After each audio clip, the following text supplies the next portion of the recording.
En Netflix está ahorita de una miniserie muy sonada que se llama Adolescencia. A grandes rasgos se trata de un adolescente que asesina a una de sus compañeras.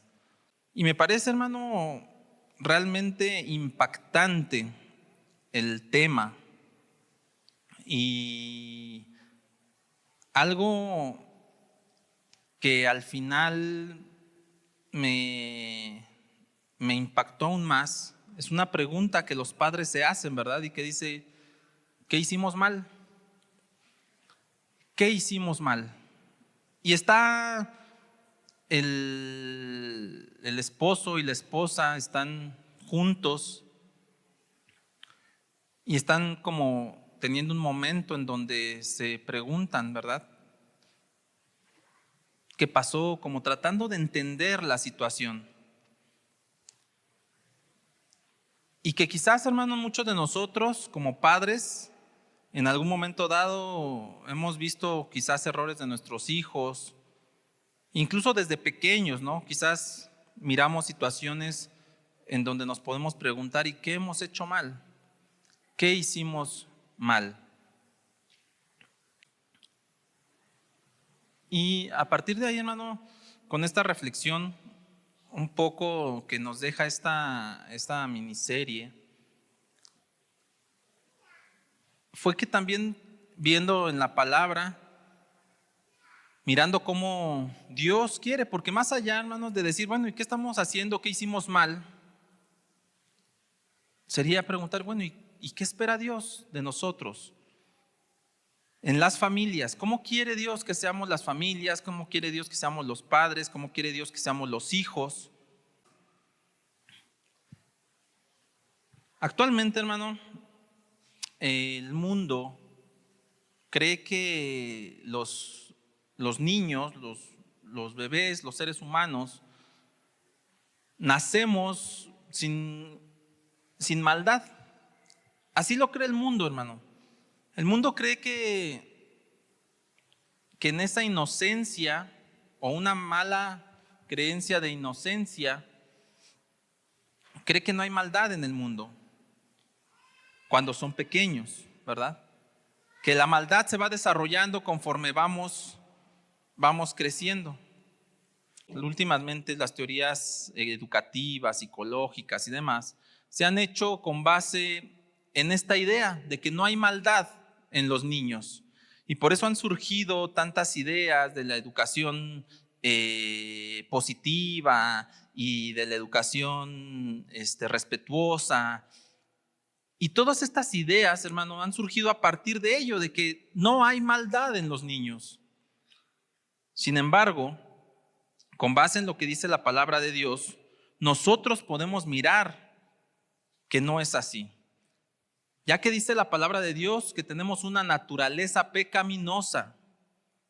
Si bien es cierto, hermanos, que el pecado no nos identifica, ¿verdad? Porque como hijos de Dios, no nada más es de que seamos señalados y decir, eres pecador o somos pecadores. No, como hijos de Dios, bueno, cometemos pecado, porque aún cometemos pecado. Necesitamos del Señor y estamos en un proceso de santificación. Sin embargo, si nosotros creemos que los niños de pequeños no tienen maldad, se van a cometer muchos errores, hermano. Se están cometiendo muchos errores. El mundo está cometiendo muchos errores. Confunde, hermano, la inocencia con la moralidad. Porque la inocencia no tiene nada que ver con hacer el bien o el mal. Un niño es inocente, claro que es inocente, pero no se habla de una inocencia porque no tenga culpa.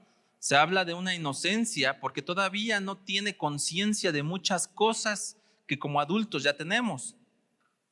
Sin embargo, la moralidad es diferente, porque con base en la moralidad que la Biblia nos marca, los niños, si bien a lo mejor todavía no son conscientes del bien y del mal,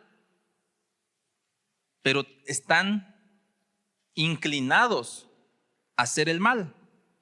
Como nosotros, hermano. Nosotros de igual manera estamos inclinados a hacer el mal.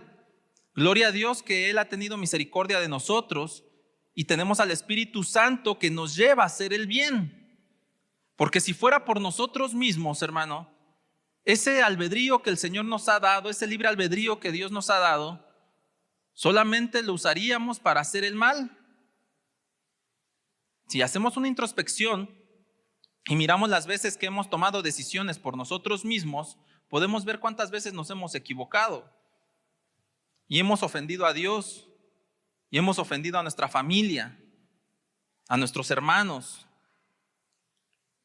Por eso es de que cada uno de nosotros, hermano, también podemos mirar que si hay algo bueno que hemos hecho nosotros, ha sido gracias a Dios, no por nuestros propios méritos. Entonces, de esta manera nosotros podemos mirar que los niños de igual forma van a estar inclinados a hacer el mal. La Biblia dice, hermanos, en Salmo 14:1, el necio ha dicho en su corazón, no hay Dios. Se han corrompido, han cometido hechos abominables. No hay quien haga el bien. No hay quien haga el bien, hermano. En nuestra mente, en nuestro corazón, si no tuviéramos al Espíritu Santo, habría solo maldad. Solo haríamos maldad. Me gustaría, hermanos, me acompañas a leer Gálatas 5:17 ahí en tu Biblia. Gálatas 5:17. Dice así, amén. Gálatas 5:17, la naturaleza pecaminosa desea hacer el mal, que es precisamente lo contrario de lo que quiere el Espíritu. Amén. Hermano, esa naturaleza con la que todos vamos creciendo, si a lo mejor tú tienes memoria de cuando eras niño, puedes identificar cuántas veces pensamos hacer maldad. Y no podemos decir que nadie nace con esa naturaleza. No, la palabra dice, tenemos esa naturaleza. Dicen Romanos, ¿verdad? Que a razón de un hombre. Pero bueno, gloria a Dios, que también a razón de un solo hombre tenemos salvación y vida eterna. Amén. Bueno, hermano, en este sentido, quiero hablar de tres presuposiciones y hablarte un poco del modelo bíblico en cuanto a lo que Dios nos muestra a través de su palabra qué debemos hacer. Si bien es cierto que la Biblia no trae como una receta específica de cómo ser padres, que te diga paso número 1, ¿verdad? Cuando nace tu hijo, haces esto. Cuando cumpla 1 año, le dices tal cosa. No trae una receta como tal. Sin embargo, sí podemos nosotros mirar en la Biblia principios básicos para guiar la vida de nuestros hijos y principios morales. Hermanos, si tú ves el mundo en la actualidad, quieren dejar de lado la moralidad. Y cada vez con este sentido posmoderno, en donde dicen, bueno, mientras no le hagas mal a nadie, puedes hacer lo que tú quieras. Nosotros, bíblicamente, podemos mirar que no es así. La Biblia nos marca que está lo bueno y está lo malo, ¿verdad? Y hay una ética, hermano, hay una ética bíblica que nos marca cómo debemos también de buscar y hacer lo bueno en este proceso de santificación en el que estamos, porque si bien, como sabemos, ya hemos sido llamados santos, en este proceso seguimos avanzando a esa meta que el Señor nos ha dado. Ahora, la meta de un padre, ¿cuál sería? ¿No? Dentro de estas tres presuposiciones que miramos a través de la palabra, podemos mirar que hay más, hermano. Yo tomé estas tres, pero podemos encontrar más, tú puedes encontrar más, pero en este tema quiero guiarme sobre estas tres. La meta de un padre es discipular a su hijo para que sea moralmente responsable y actúe bíblicamente a las diferentes circunstancias de su vida. Esa es una primera presuposición, hermano. Podemos nosotros presuponer que cada uno de los que estamos aquí buscando hacer la voluntad de Dios, queremos que nuestros hijos actúen de una manera bíblicamente correcta, de una manera moral, conforme a lo que dice la palabra de Dios. Y que actúe, que llegue un momento en donde ellos puedan tomar las decisiones correctas conforme a la palabra de Dios. Incluso más allá de nuestros propios consejos que le podamos dar, más allá de los consejos o de lo que puedan mirar que es bueno, que el mundo dice que es bueno o no. Más allá de eso, hermano, buscamos que nuestros hijos llegue el momento en donde puedan tomar en cuenta la palabra de Dios para su actuar día a día. Incluso no solamente nuestros hijos, ¿verdad? Espero yo, y eso creo que estamos buscando cada uno de nosotros. Por eso es de que nos congregamos, por eso es de que leemos, estudiamos la palabra y miramos qué es lo que Dios espera de nosotros.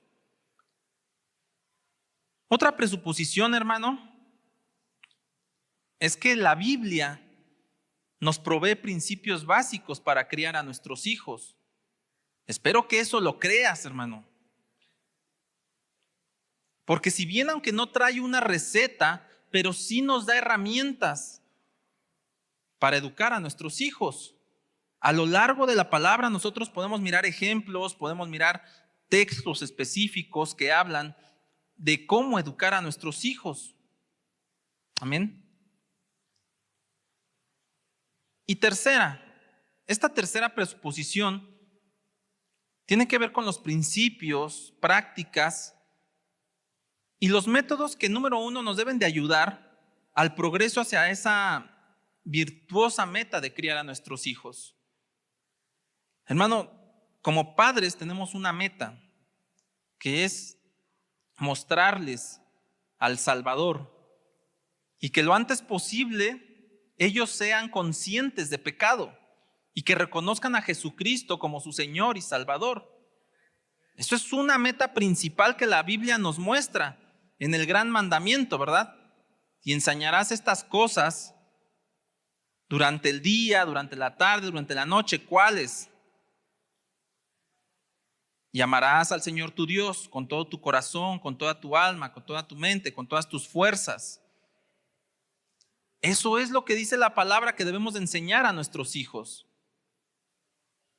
Y si bien nosotros queremos que lleguen a ese punto, por supuesto debemos hacerles conciencia de qué es lo bueno y qué es lo malo. Porque si no, hermano, ¿cuándo serán conscientes de pecado? Amén. Y número 2, debe ser compatible con la Biblia. No podemos nosotros enseñar esto, hermano, no podemos nosotros guiar a nuestros hijos o nosotros ir caminando en ese progreso de educar a nuestros hijos, de criarlos, de guiarlos, si no hay principios bíblicos. Porque podemos tomar muchos principios psicológicos, principios educativos, pedagógicos, y hay un montón de opiniones profesionales y no profesionales, hermano. Incluso consejos, ¿verdad? Los consejos de la abuela, de los familiares, que nos pueden decir cómo hacerlo. Pero si no tiene un fundamento bíblico, hermano, de nada nos va a servir. Quizás vamos a tener hijos bien portados, por así decirlo, pero que van para el infierno. Y eso pues no tendría mayor sentido. Entonces así, hermano, lo que nosotros esperamos es educar el corazón de nuestros hijos. Por supuesto que muchas veces estamos preocupados porque conozcan, tengan estos conocimientos científicos, conocimientos que Dios mismo ha permitido al ser humano descubrir y que son conocimientos que nos permiten tener una vida productiva, ¿verdad? Nos permiten tener una vida de aprendizaje y seguir aprendiendo. Amén, pero no son los más importantes, hermano. Aunque a veces nos preocupamos más como si fueran los más importantes. Sin embargo, hermano, la preocupación más grande como padres es el corazón de nuestros hijos, o debiera de ser el corazón de nuestros hijos. Y no me refiero, hermano, a que solamente lastimen, ¿verdad?, el corazón de nuestros hijos, porque luego nos preocupamos demasiado porque lastimen el corazón de nuestros hijos. Y nos duele, ¿verdad?, cuando su corazón es lastimado. Pero nos debería de preocupar más educar el corazón de nuestros hijos, porque número uno, Dios examina los corazones. Él conoce, hermano, el corazón de cada uno de nosotros. Muchas veces he escuchado a padres decir, es que yo conozco bien a mi hijo. No es cierto, hermano. Perdón, pero no conocemos bien a nuestros hijos, porque ¿acaso conocemos el corazón de nuestros hijos? No, solo Dios conoce el corazón. Él escudriña los corazones. Pero no por eso no nos debe de interesar su corazón, al contrario. Y quizás el Señor nos deja mirar partes del corazón de nuestros hijos. Pero en realidad, hermano, nosotros no podemos decir, yo conozco a mi hijo perfectamente. Conocemos algunas cosas. Pero si algo, hermano, nosotros nos podemos dar cuenta, es que nuestros hijos son multifacéticos, por así decirlo. Se comportan de una manera con nosotros, se comportan de otra manera con sus amigos, se comportan de otra manera en la iglesia, se comportan de otra manera con los amigos del fútbol.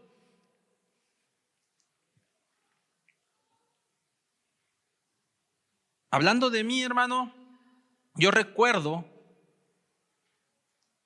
que cuando decidí dejar de decir groserías, fue una decisión, pero algo que me hizo clic fue cuando mi esposa, todavía no nos casábamos, pero mi esposa me dice, pero ¿cómo le haces que con tu familia no dices ni una grosería? No se te sale, ni una grosería se te sale. Pero con los amigos, uy, te sabes todas, se te salen todas, pues, ¿no? Por supuesto, fue Dios el que me dijo, bueno, el que me permitió pensar, y sí es cierto, ¿y cómo le hago? ¿Cómo es que callo mi boca? Decidí, dije, pues no, ya no voy a decir, simplemente ya. ¿A qué voy con esto, hermano? De que así todos nuestros hijos se comportan de una manera. Y mi mamá quizás decía, ay, mi hijo no es grosero, ¿verdad? Porque ella nunca me escuchaba decir groserías. Y así muchos papás podemos pensar de nuestros hijos, nuestros hijos no son groseros, pero porque no los escuchas hablar con sus amigos. Nuestros hijos no son maldosos, ¿verdad? Nuestros hijos no son buleadores. Bueno, porque no lo ves. Los mismos maestros de la iglesia, hermano, podemos decir, no, mira, es que este niño yo lo veo aquí, cómo le gusta leer la Biblia, es el primero que levanta la mano para orar siempre. pero no conocemos el corazón, no conocemos sus pensamientos. Solo Dios conoce el corazón. Y de ahí mismo, hermano, del corazón, es donde viene nuestro comportamiento. Y por eso es tan importante hablar y educar el corazón de nuestros hijos. Ahí hay algunos textos, hermanos, espero que se alcancen a ver, si gustan tomar nota. Es lo que da respaldo en la palabra, donde podemos nosotros mirar que Dios, en que del corazón es donde viene el comportamiento, ¿verdad? Nuestros pensamientos inicuos. Por eso es tan importante que eduquemos el corazón de nuestros hijos. Ahora bien, con los adultos es diferente, hermano. Con los adultos, la convicción de hacer lo correcto viene por medio de la conciencia. ¿A qué me refiero? A que a un adulto sí le puedes decir, mira, esto es lo bueno y esto es lo malo, se lo enseñamos. Y tiene la capacidad de decidir cuál hacer. Pero un niño no, hermano. Un niño todavía no puede ser consciente de eso. Por eso es de que a veces esta cuestión de la educación positiva me parece un poco contradictoria, porque un niño de 2 años quizás no te va a entender cuando le digas, mira, y le explicas todo por qué no debe de hacer, mira, esto es pecado. No lo va a entender, hermano. Difícilmente lo va a entender. Como padres nos gusta pensar que nuestros hijos son muy inteligentes. Como padres nos gusta pensar que nuestros hijos son mejores que otros. No, es que mi hijo sí entiende. No, mira, es que le hablas y él sí entiende. Y eso nos gusta, nos da satisfacción, hermano. No sé qué hay ahí como padres que nos da satisfacción pensar que nuestros hijos son más inteligentes que otros. Y por esa razón decimos, no, sí, yo mira, ya desde chiquito yo ya le digo y bien que entiende. De verdad, yo tengo mis dudas, ¿verdad? Porque la naturaleza nos muestra otra cosa, en cómo funciona el cerebro, en cómo funciona nuestro organismo.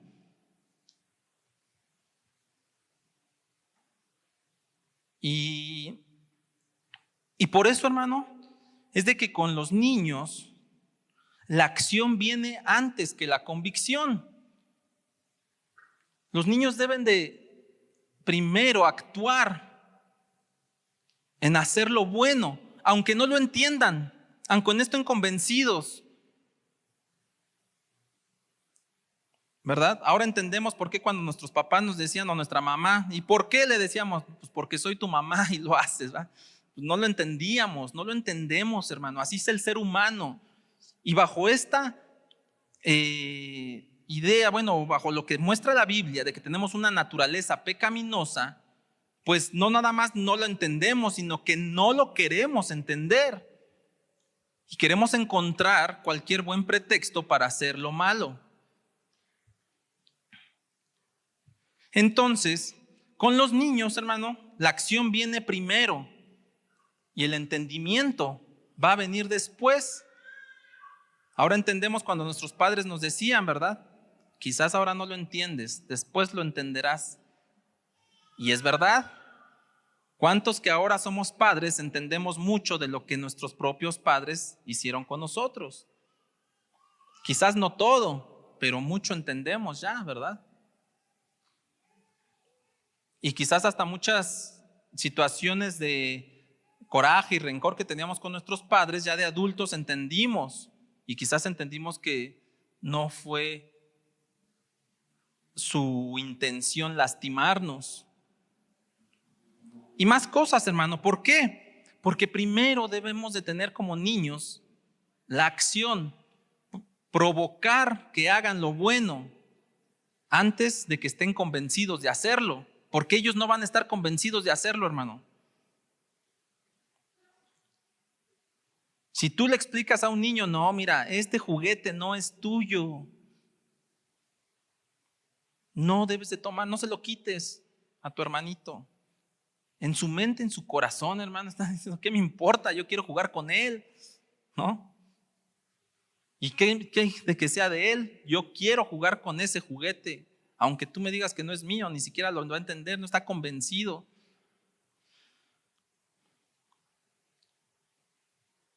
Entonces, hermano, a medida que los hijos crecen, su mundo se va volviendo más complejo.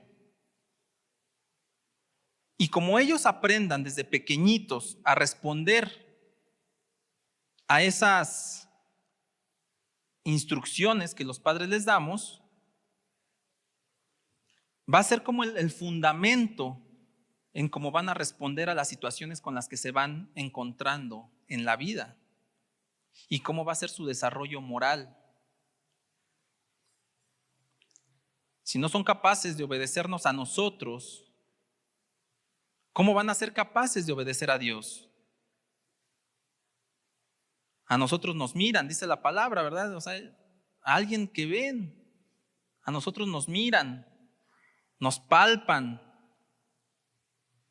hasta la nalgada sienten. Con Dios no.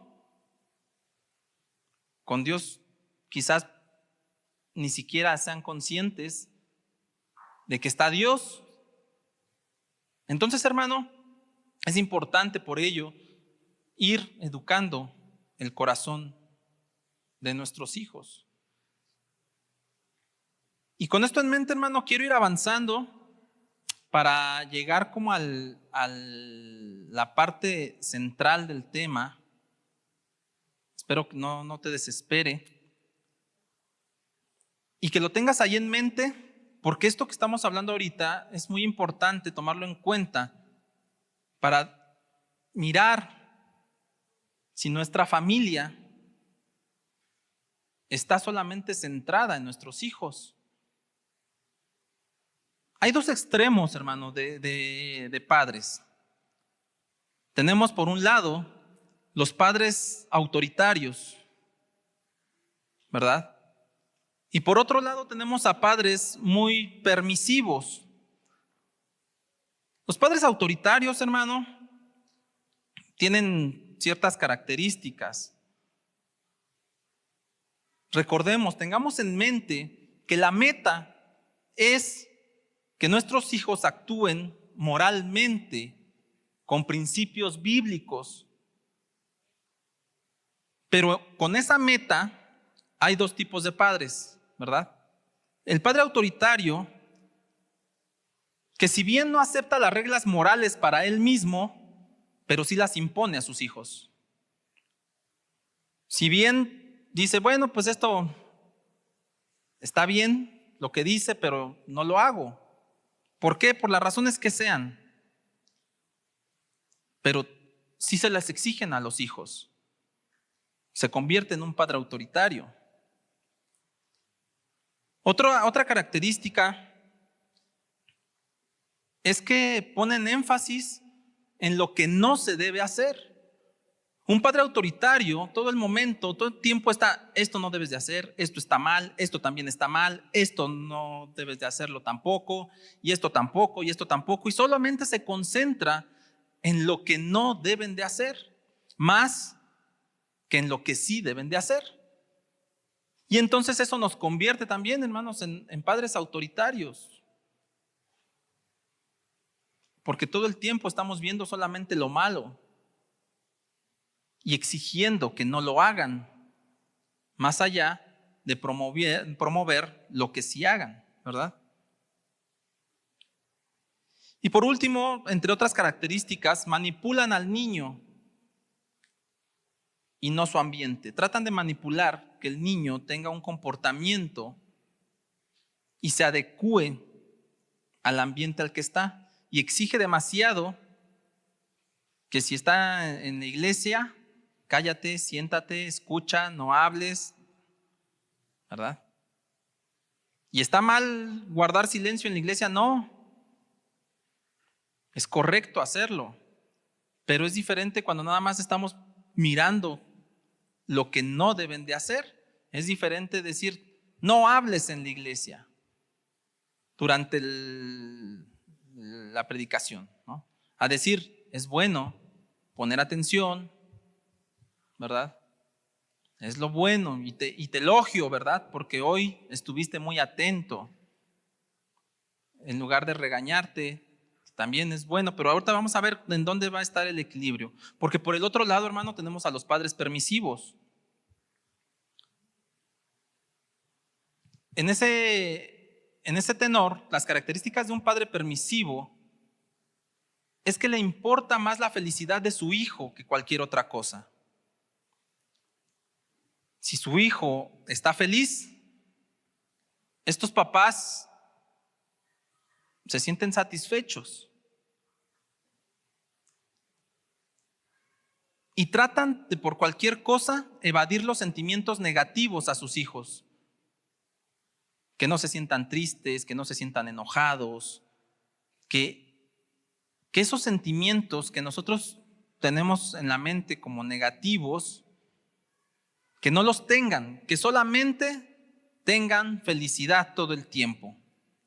Procurar todas esas emociones positivas.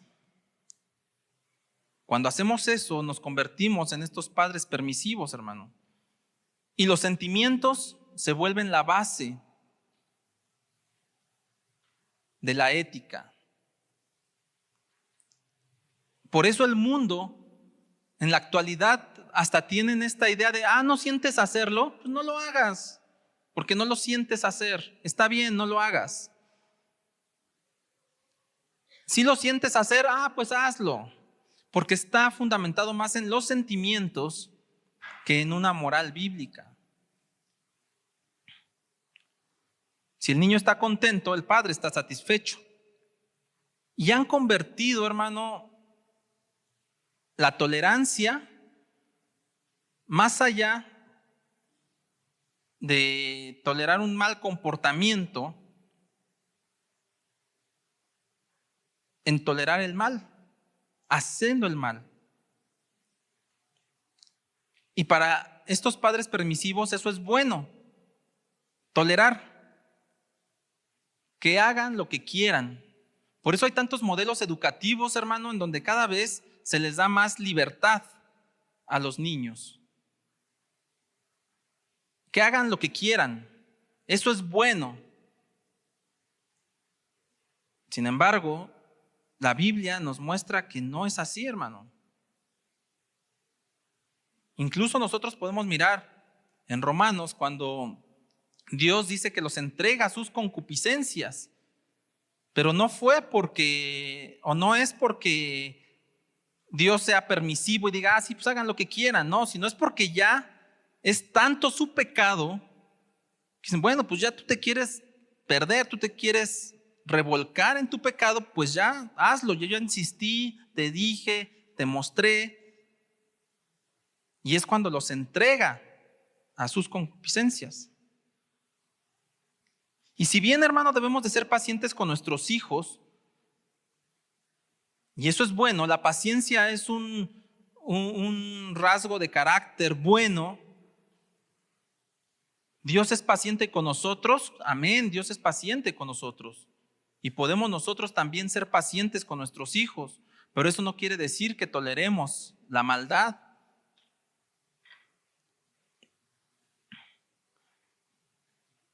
Me gustaría que fuéramos a Eclesiastés 8:11. Quiero mostrarte aquí cómo con la palabra de Dios argumentar un poco de que ninguno de los dos extremos de educación son correctos. Dice en Eclesiastés 8:11, como la sentencia contra una mala obra no se ejecuta enseguida, por eso el corazón de los hijos de los hombres está en ellos, entregado enteramente a hacer el mal. Ahí, hermano, podemos mirar que no es correcto ser padres permisivos, ¿verdad? El castigo debe de ser enseguida. No debe de tardar el que disciplinemos a nuestros hijos. No podemos nosotros estar esperando a que cambien o que ellos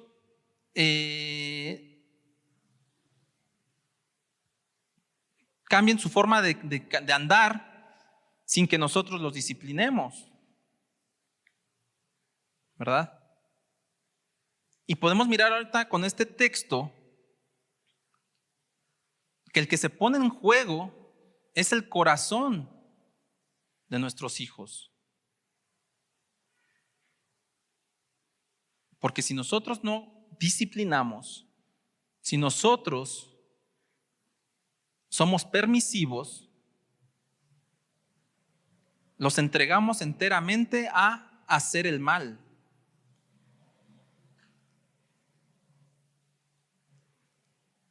Y cuando nosotros, hermano, como padres, decidimos que todo el tiempo, o buscar que todo el tiempo estén felices, mira, hermano, cuando se es padre permisivo, se mueve o se trata de mover el ambiente al hijo. ¿Cómo es esto? Ay, es que te sientes mal porque no te prestan ese juguete. Préstale el juguete a mi hijo, por favor, porque él se pone triste. Ay, ¿te sientes mal porque te regañó la maestra?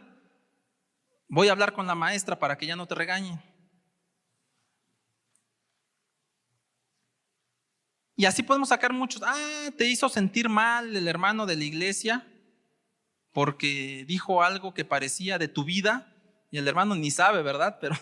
Pero el adolescente a lo mejor se sintió identificado y ahí va el papá. Oiga, hermano, es que ofendió, lastimó el corazón de mi hijo. Yo creo que hay formas de decir las cosas. Pero la palabra nos deja ver, hermano, que no debemos de ser padres permisivos. Debemos de disciplinarlos. Debemos, como dice, la sentencia contra una mala obra se debe de ejecutar enseguida, porque si no se hace, la estamos entregando a hacer el mal.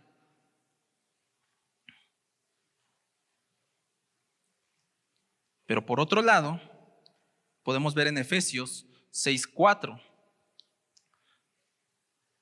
que dice así: y vosotros padres, no provoquéis a ira a vuestros hijos, sino criadlos en la disciplina e instrucción del Señor.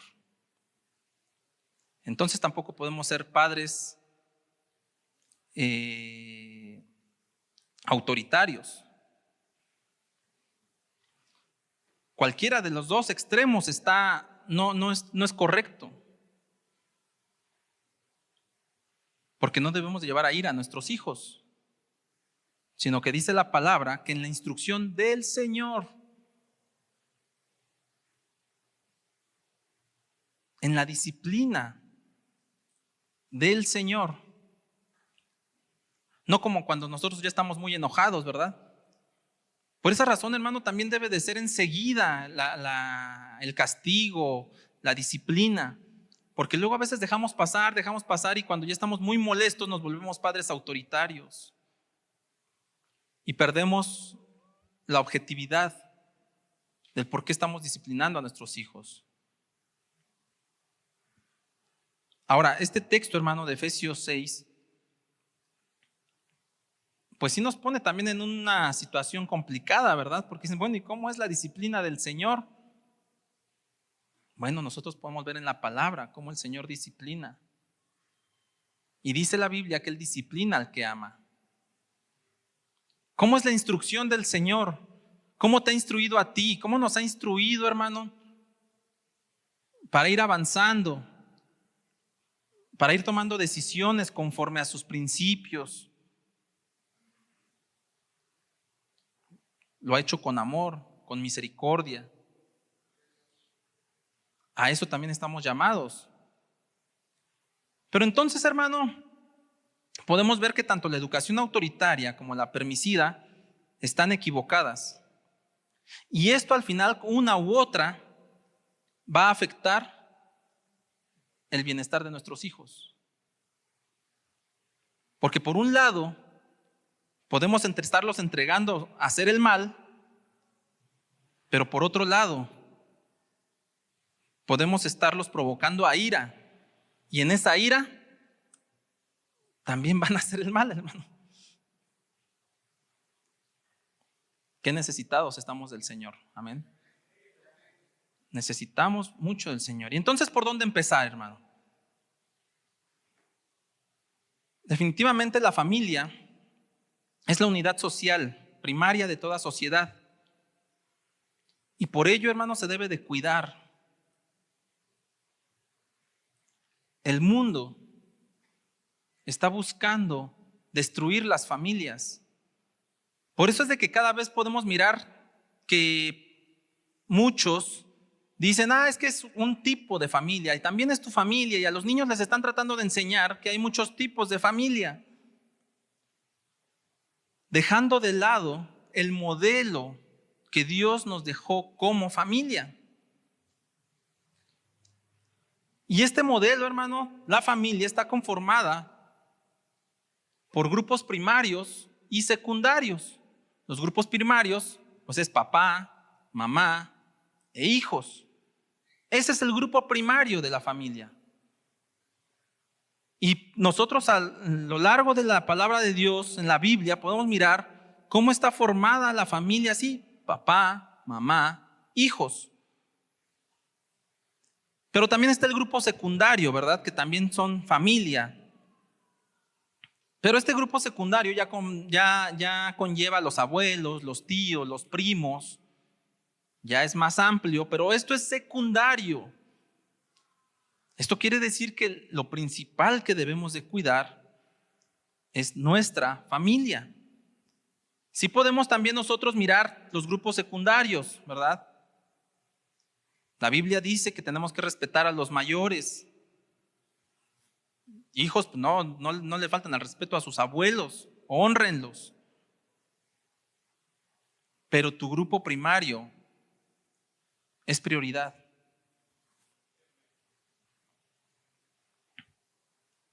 Ahora, en este grupo primario, hermano, entrando ya un poco más al centro del tema, muchas veces pensamos que la mayor influencia que vamos a tener en nuestros hijos son como padres, o es como padres. Según el tipo de papá que yo sea, si soy padre permisivo, si soy padre autoritario, es la influencia que voy a tener para con mis hijos.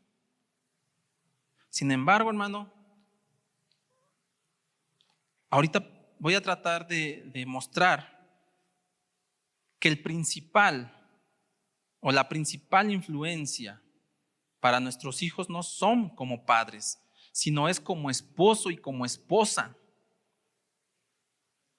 Porque ellos, más allá de mirar cómo fuiste tú como padre, si nosotros miramos a nuestros padres y nada más miramos cómo fueron como padres, por eso hay tantos hijos con coraje hacia sus padres, porque solamente lo miran como padre y miran los errores que cometieron como padres.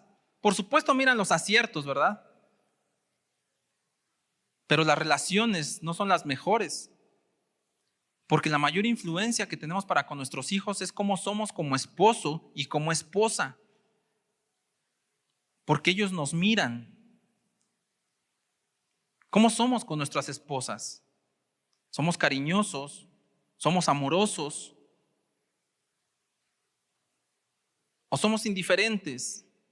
¿Somos exigentes? De esa manera es como influimos mayormente en nuestros hijos. Porque con nuestros hijos o vamos a caer en uno o en otro, ok, eres autoritario e influyes de cierta forma. Pero quizás como, aunque seas autoritario, pero miran que con tu esposa eres amoroso, eres atento, eres buen proveedor.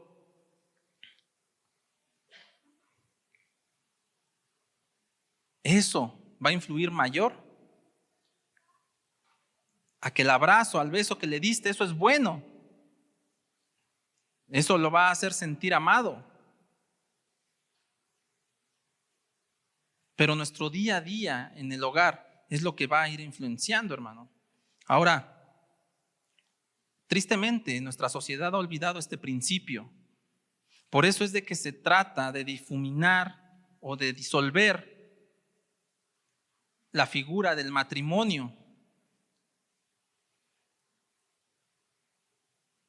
Y el resultado, tristemente, pues es una educación donde los hijos son el centro de todo. Porque se ha dejado de mirar que lo más importante de la familia es el esposo y la esposa.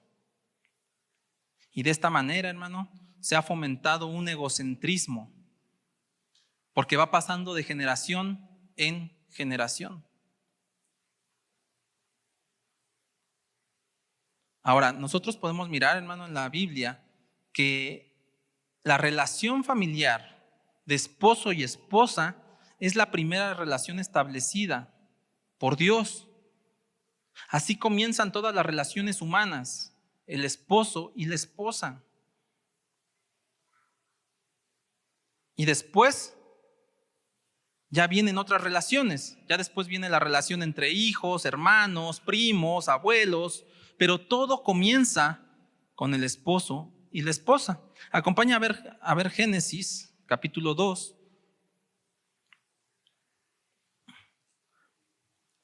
Versículo 21.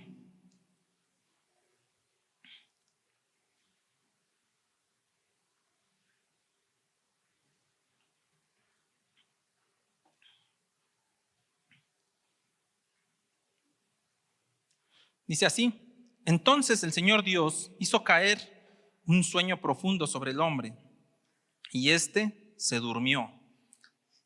Y Dios tomó una de sus costillas y cerró la carne en ese lugar. Y de la costilla que el Señor Dios había tomado del hombre, formó una mujer y la trajo al hombre. Y el hombre dijo: esta es ahora hueso de mis huesos y carne de mi carne. Ella será llamada mujer, porque del hombre fue tomada. Por tanto, el hombre dejará a su padre y a su madre, y se unirá a su mujer, y será una sola carne. Con esto, hermanos, nosotros podemos mirar que con los esposos, con el esposo y la esposa, es como inicia todo. Incluso podemos mirar al final de este texto que dice: entonces dejará el hombre a su padre y a su madre para unirse con su mujer. Hermano, yo no sé si tú has sabido, pero yo sí he conocido personas cercanas que se han divorciado porque el hombre no es capaz de dejar a sus padres. Y no me refiero nada más de vivir, ¿no? No, sino de dejarlos de que hagan su propia vida con su esposo y su esposa, sino que están tomando en cuenta más lo que dice el papá y la mamá y están permitiendo que el papá y la mamá se entrometa en el matrimonio a tal nivel que llega un punto en donde explota.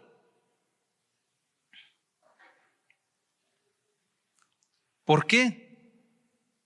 Porque el centro de la familia es el matrimonio, es la primera relación. Ahora, ¿cómo es de que se vuelven las familias entonces hijocéntricas? Porque se deja o se ha dejado de lado este principio, que lo principal son el esposo y la esposa. En una familia hijocéntrica, hermanos, se lleva el mundo al niño en lugar de llevar el niño al mundo. ¿Qué quiere decir esto? Que llega un hijo y todo gira alrededor de él. El mundo se lleva a él, a sus necesidades, a lo que él quiere, a lo que él necesita, a su bienestar. Y no permitir que él está llegando a nuestro mundo y él es el que se tiene que adaptar. Y Dios es tan sabio, hermano, que hizo a los niños muy adaptables, Nos hizo a los seres humanos, no nada más los niños, los seres humanos somos adaptables. Nos podemos adaptar a diferentes formas de vivir. A veces nosotros lo podemos comparar con nuestros hijos. Aquí en México luego hace frío y los tapamos un montón, ¿verdad? Los tapamos mucho y ya estamos con nuestros cobertores y que no le dé frío. ¿Y cómo le harán en los países que están en el Polo Norte, no? Tienen sus formas de mantenerse, pero se adaptan. Los seres humanos nos adaptamos. Esta familia hijocéntrica, hermano, pone en amenaza la vida familiar. Algo que me pareció muy interesante en la última cena de matrimonios que tuvimos, el pastor que predicó, dijo algo muy, muy cierto y muy interesante y a reflexionar. Y dijo, muchas veces el matrimonio está tan ensimismado, el esposo en el trabajo, trabaja todo el día, no ve a su familia, y la esposa con los hijos, ¿verdad? Porque el esposo trabaja tanto para poder mantener a sus hijos y la esposa cuida tanto a los hijos porque los ama mucho y también es su responsabilidad, ¿verdad? Dice, pero llega un momento en que los hijos se van. Dice, estuvieron muchos años el esposo trabajando por un lado y la esposa por otro lado. Cuando llegan los hijos y se van, se vuelven a encontrar. Dice, y me gustó mucho cómo lo manejó. Y dice, y se quedan mirando y dicen, ¿y quién eres tú? No te conozco, porque ya pasó mucho tiempo.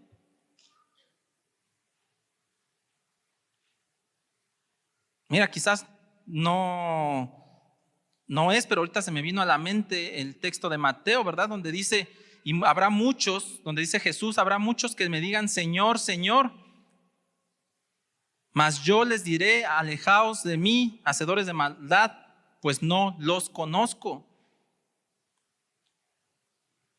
Pudiéramos comparar esa relación, hermano.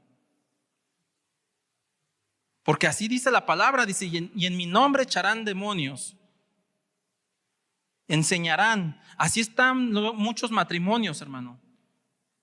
En el nombre de los hijos, en el nombre del hogar, haciendo muchas cosas, pero cuando se vuelven a encontrar, no se conocen.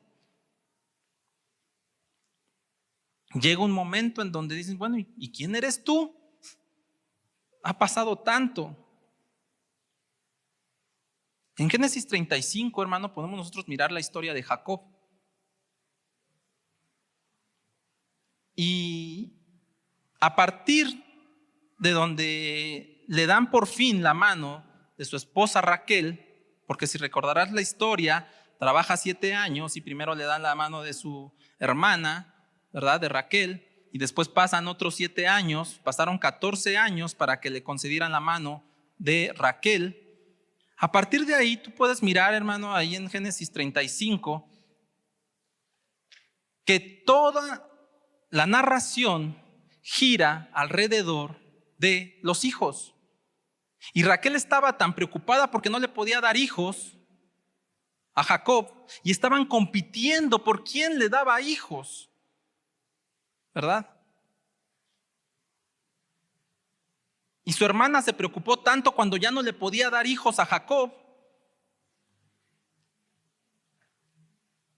Y Raquel se da cuenta y le dice, bueno, pues entonces toma a mi sierva. Y Jacob ni tarde ni perezoso, ¿verdad? Dijo, pues órale. Lo dijiste tú, no yo.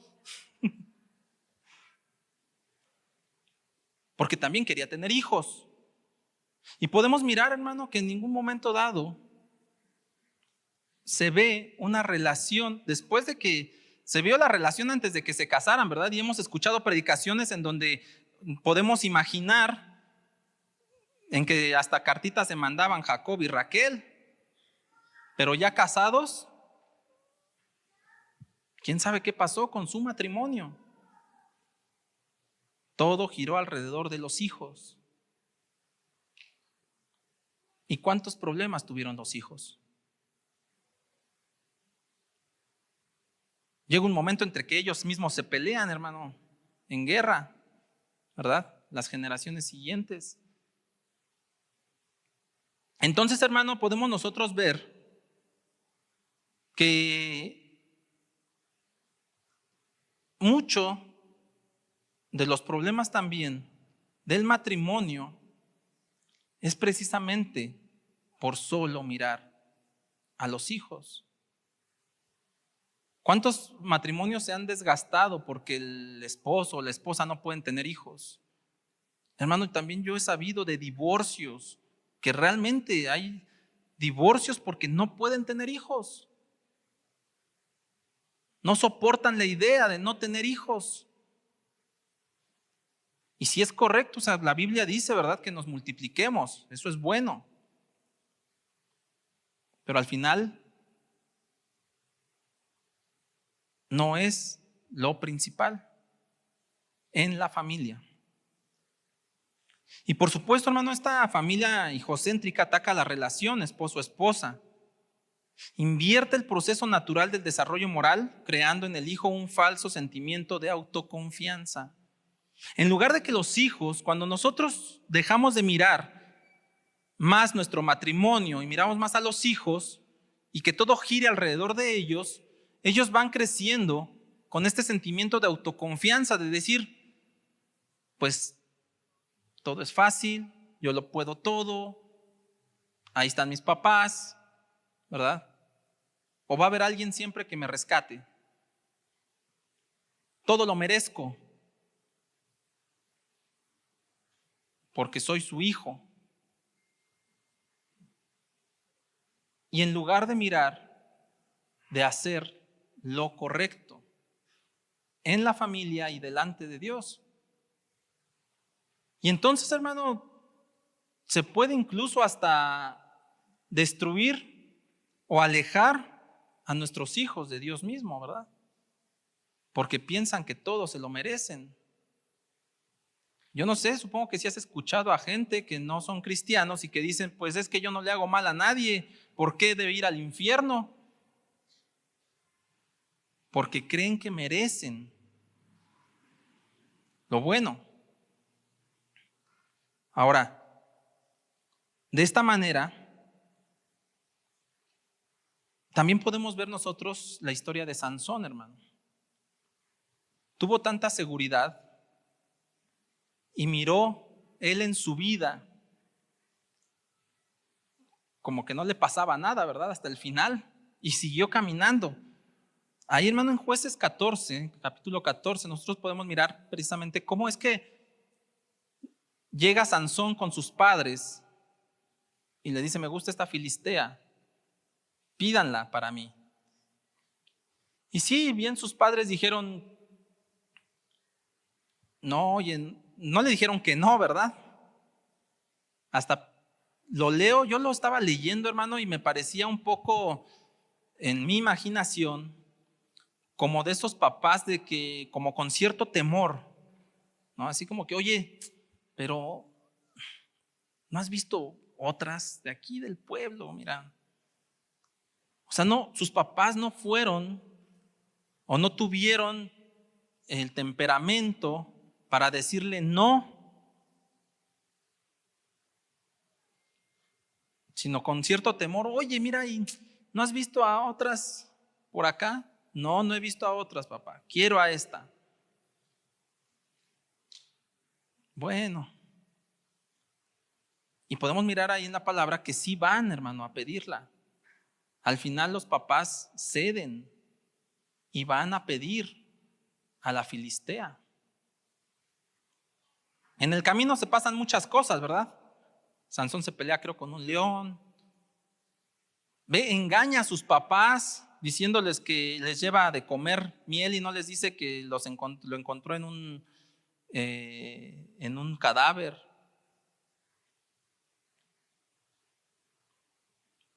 ¿Por qué, hermano? Quizás la Biblia no nos deja mirar de manera concreta por qué lo hicieron así. Porque dice que sus papás no sabían que eso era de parte de Dios.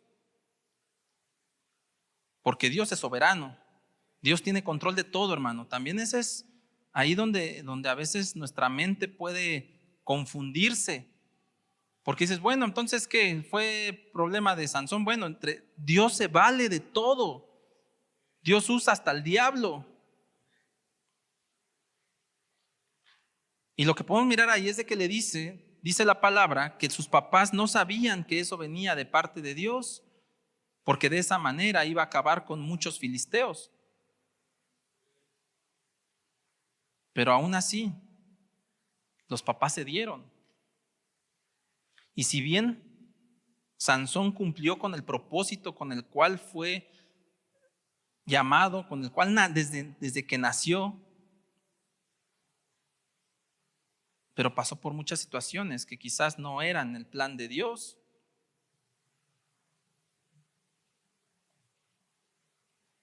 Y ahí podemos mirar, hermano, cómo una vez más, no sé cómo haya sido la relación, ahí tampoco podemos ver cómo es la relación de los papás de Sansón, sino se ve que todo está centrado en el hijo.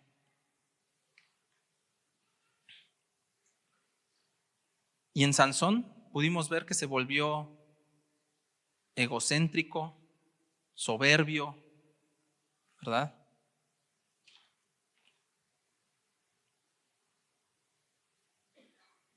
Y cuando llega Dalila, no fue capaz de mantenerse firme.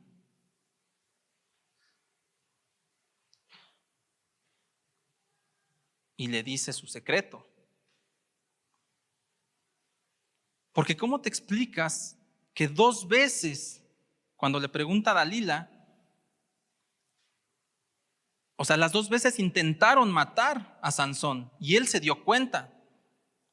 Y aún así, a la tercera, cae y le dice, bueno, te voy a decir ya mi secreto. Porque se sintió autosuficiente. Y eso es lo que hace, hermano, estas familias hijocéntricas. Se crean hijos que se creen autosuficientes. Creen que lo pueden hacer todo ellos solos, que no necesitan la ayuda de nadie. Este tipo de familias, hermano, está cerca de la idolatría, sino es que en la propia idolatría, porque los hijos están por encima incluso a veces que de Dios. La felicidad de los hijos la ponen por encima de su santidad. Piensan que es más importante que sus hijos estén contentos, estén felices, que nada les haga daño, sin pensar o dejar de lado que es más importante que se santifiquen. Mi hermano, como padres cometemos muchos errores. Todos. Nuestros padres cometieron errores con nosotros y nosotros cometemos errores con nuestros hijos. Pero a veces la culpa de esos errores nos hacen padres permisivos y nos hacen familias hijocéntricas. Porque la propia culpa de que en algún momento dado hicimos sentir mal a nuestro hijo por X razón, ahora no queremos que nada les pase, que nada los haga sentir mal. Que su ambiente esté lo suficiente para que ellos tengan felicidad. No, hermano, el Señor ya te perdonó, ya me perdonó de los errores que cometimos. Y no podemos basar la educación de nuestros hijos con base en nuestros errores o en nuestras culpas. Si en algún momento dado los dañamos, los lastimamos, está bien, pongámonos a cuentas, pero no caminemos con esa lápida en la espalda. Ahora, por otro lado, también está como esos traumas, ¿verdad? De que los padres fueron muy estrictos con nosotros y que entonces que nuestros hijos no sufran lo mismo que nosotros sufrimos. Y nos volvemos permisivos.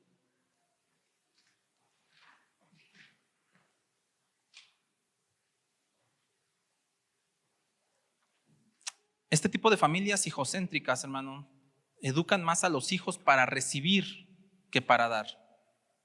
Y la palabra de Dios dice que es mejor dar que recibir. Todos, hermanos, Dios así nos hizo, Dios nos creó nos hizo de tal manera que podemos recibir y también podemos dar. Pero cuando la familia gira alrededor de los hijos crecen con la idea de que solamente están hechos para recibir.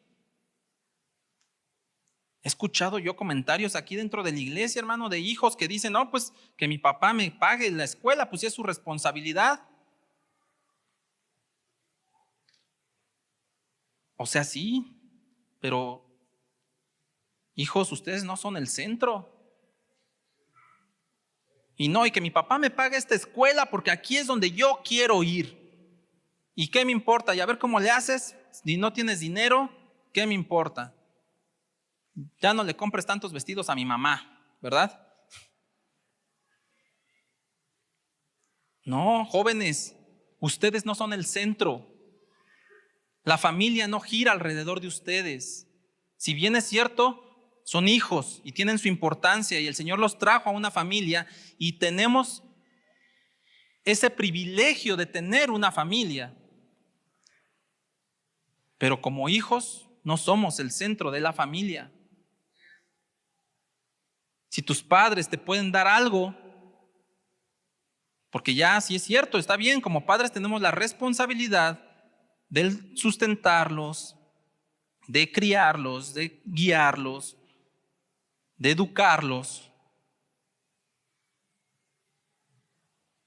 pero no es lo principal de la familia. Ustedes no son los más importantes de la familia como hijos.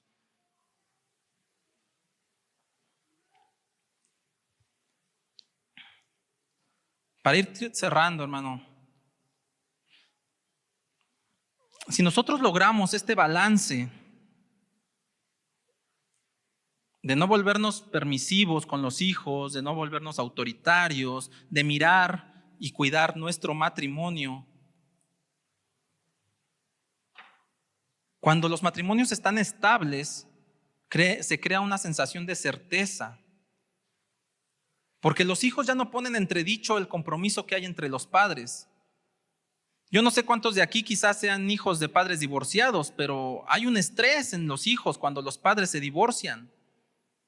Hay una afectación definitivamente cuando los padres se divorcian, cuando hay problemas entre los padres. Pero cuando el matrimonio está estable, hay estabilidad también en las emociones de los hijos. Cuando los hijos perciben la debilidad de la relación de sus padres, se produce un estado de ansiedad que afecta todos los demás aspectos de su vida. Sin embargo, cuando los hijos tienen confianza en la relación de sus padres, se sienten seguros emocionalmente. Cuando un hijo ve a sus padres inestables, miren, hermano, hasta Hollywood nos los deja ver, ¿verdad? Cuando los hijos se juntan y dicen, están mal. ¿Y por qué estás mal? Pues porque creo que mis papás se van a separar. Porque se crea esa sensación de ansiedad, tristeza. Por eso es tan importante de mantener matrimonios estables, hermano.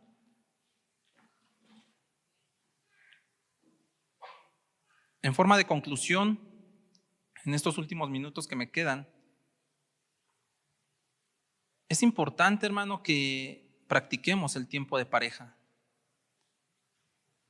Si bien los hijos nos absorben mucho tiempo, porque así es, los hijos desde que llegan absorben mucho tiempo.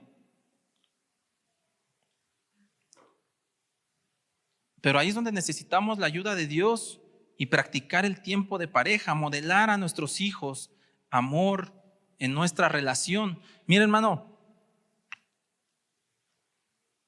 a veces se dejan de hacer ciertas cosas cuando llegan los hijos, ciertas cosas que hacíamos como pareja antes de que llegaran los hijos. Cuando llegan los hijos lo dejamos de hacer. Está bien, quizás que sea por un tiempo, hermano, pero que no pase mucho tiempo para volverlo a retomar.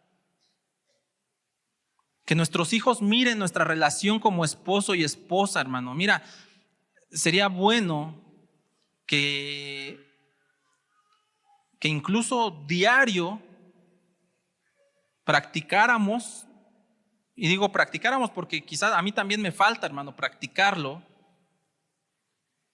demos 10 minutos, hermano, como esposos, enfrente de nuestros hijos, y donde nuestros hijos nos estén diciendo: papá, quiero jugar contigo, permíteme, es el tiempo de tu mamá, es el tiempo de nosotros como esposo y esposa.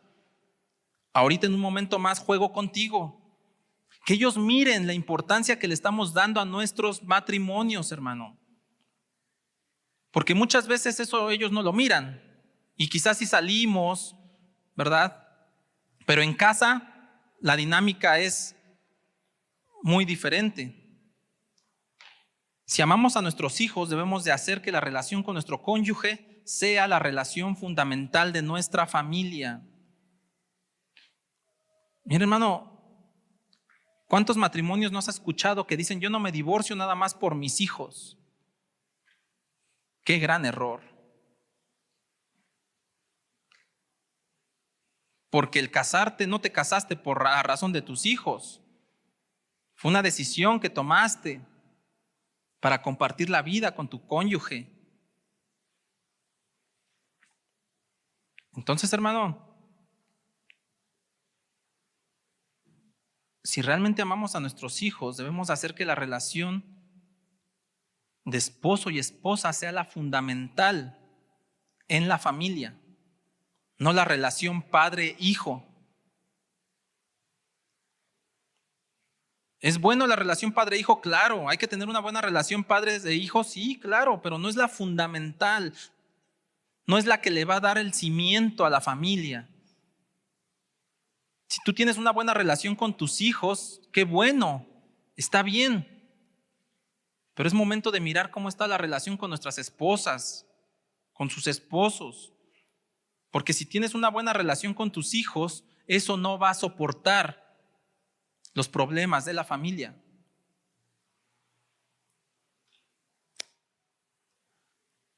La tarea, hermano, como padres que tenemos, es que a lo que se le dice correcto, a lo incorrecto, lo bueno, lo malo, lo llamemos tal como Dios lo llama. Si tú a lo correcto es diferente a lo que dice la palabra de Dios, hay que poner atención. Como padres no podemos darnos ese lujo de decir: bueno, esto es lo que yo pienso. Bueno, es que así es como me educaron a mí. Bueno, es que es así como yo aprendí en la universidad. No, hermano, tenemos que decir: bueno, ¿esto es bueno delante de Dios? ¿Esto es malo delante de Dios? Y así enseñarle a nuestros hijos.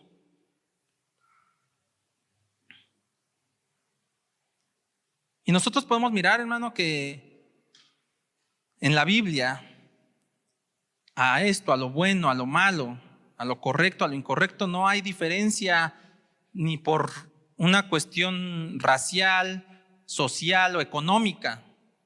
Todos ahí somos iguales.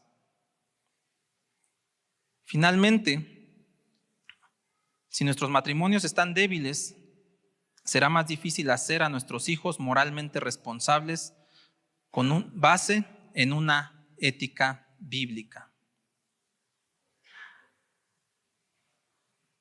Por eso es importante tener matrimonios fuertes, hermano, para que nuestros hijos también sean moralmente responsables, para que confíen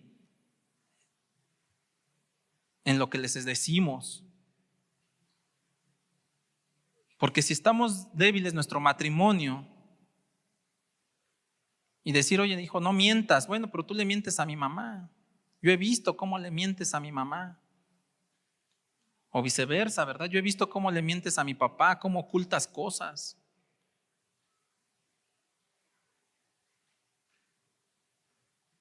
Yo he visto cómo no te importa lo que mi mamá sienta. ¿Cómo van a ser moralmente fuertes, hermano?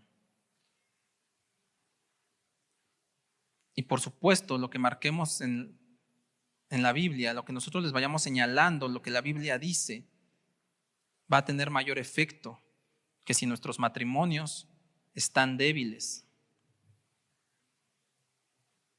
Porque si nosotros, dice la Biblia, que ames a tu prójimo, pero ellos miran que nosotros como maridos no amamos a nuestras esposas, pues le van a restar validez a lo que les estamos diciendo. Por eso es importante que tengamos matrimonios fuertes. ¿Necesitamos del Señor? Amén. Necesitamos de Dios. Porque si bien es cierto, hermano, que hay poco tiempo con los hijos, ¿verdad? Me refiero a de que el día se va muy rápido, pero tenemos que buscar los momentos para tener tiempos con nuestras esposas, con los esposos, más allá de servirles la comida, un tiempo juntos, hermano. A mí me gustó mucho también los consejos que nos dieron en esa cena de matrimonios, ¿verdad? Tener un día a la semana donde salgan sin hijos.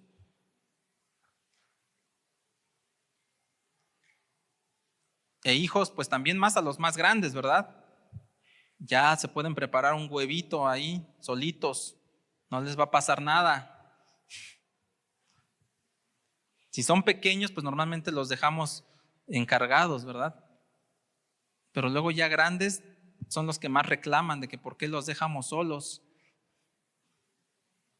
Amén.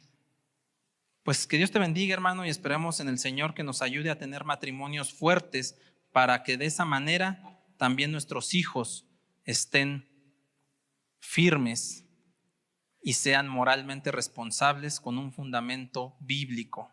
Amén.